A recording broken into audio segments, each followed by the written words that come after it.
परिषदांचा, आदिवासी मार्ग विकास परिषदेचा, डॉक्टर बाबासाहेब आंबेडकरांचा, छत्रपती शिवाजी महाराजांचा, शाहू महाराजांचा, फुले शाहू आंबेडकर महाराजांचा। कोण म्हणतो देणार नाही? कोण म्हणतो देणार नाही? कोण म्हणतो देणार नाही? कारण आमच्या हक्काचं,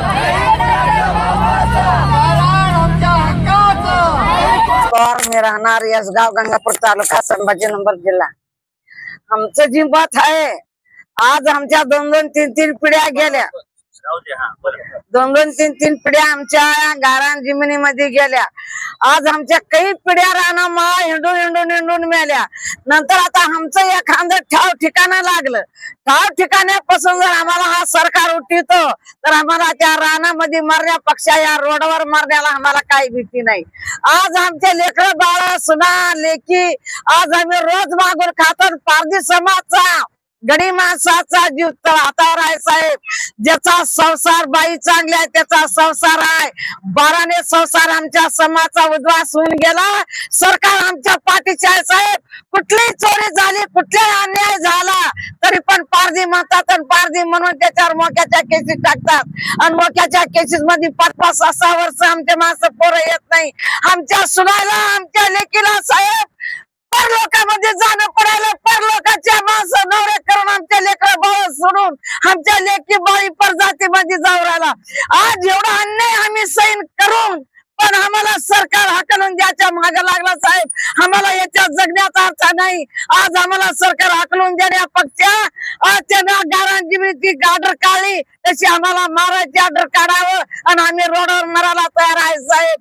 आज आमच्या लेकरं बाळा आम्ही फुटवर, आज आमच्या सोनासारख्या सुना लेकी आमच्या लेकर आजपर्यंत ज्या असूल जलामध्ये सरतात आणि आमच्या लेकी रानामाळ रोडनं ह्या मागतात। एखादा गुंडगिरी भेटला का ते म्हणतो तुझं मन केलं आहे ते शासकीय पुरावे देऊन आमचे नियमित करावे, याच्यासाठी आम्ही बेमुदत उपासनाला बसलेलो आहोत। जोपर्यंत शासन आमच्या या उपासनाचा विचार करणार नाही तोपर्यंत आम्ही उपासन उठवणार नाही। आणि शासन म्हणतं की आम्ही GR काढलं, तुमच्याजवळ काही कागदपत्रे आहे का?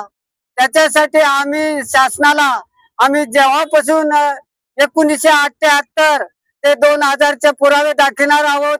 आमच्या वडिलांनी जे अतिक्रमण केलेलं आहे, आता वडील हयात नाही आहे, आम्ही त्यांचे मुलं, आमचं वय 50 वर्ष झाले तर अतिक्रमण किती दिवसाचा असेल? जेव्हा अतिक्रमण करण्याचा आमचा निर्णय झाला, गावकऱ्यांनी विरोध केला, त्यावेळेस आम्ही कुठं पोलीस स्टेशनच्या कंप्लेंटी दिल्या। पोलीस स्टेशनला कंप्लेंटी देऊन गावातल्या लोकांनी, गुंड लोकांनी आमच्या गायरान जमिनीवर अतिक्रमण केलेल्या गायरान जमीन सर्व जिल्ह्यातील गायरान अतिक्रमण धारकांना वेळोवेळी आम्ही पुरावे देऊन सुद्धा शासनाने आमच्या कोणताही शासकीय निर्णय घेतलेला नाही। त्यासाठी आम्ही ठाम निर्णय घेतलेला आहे, करो या मरो, पण आम्हाला गायरान जमिनी आमच्या नियमित झालेच पाहिजे। त्यासाठी आमच्या जीवाचं रान झालं किंवा कायद्यानुसार आम्हाला या आगाऊ सरकारच्या गोळी खाण्याची जरी वेळ आली तरी आम्ही छातीवर गोळी घेणार आहोत, पण गायरान जमीन आमच्या नावे करावी।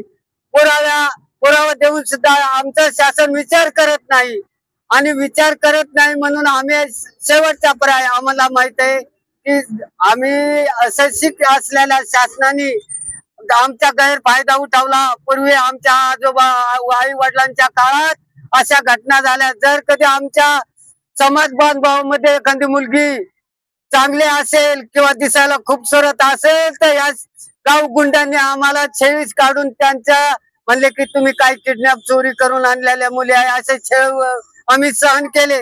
आणि गावाच्या शेजारी आम्हाला 3 दिवस राहण्याची मुभा, 3 दिवसानंतर राहायला कुठे तिथली स्वाक्षरी, जाणार कुठे तिची स्वाक्षरी, या छेळाला कदरून आता कुठं आम्ही शिकलो आणि या शिकलेल्या वातावरणामुळे या लोकांचा दडपणशाही बाजार आम्हाला कळायला लागला।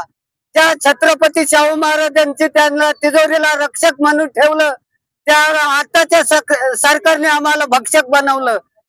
काय म्हणे अहो अच्छे दिन तर लपले पाठीमागे, यांनी बुरे दिन आणण्याचा प्रयत्न केला आणि ज्या गायरान जमिनी कसून खात आहोत यांनी JR काढले.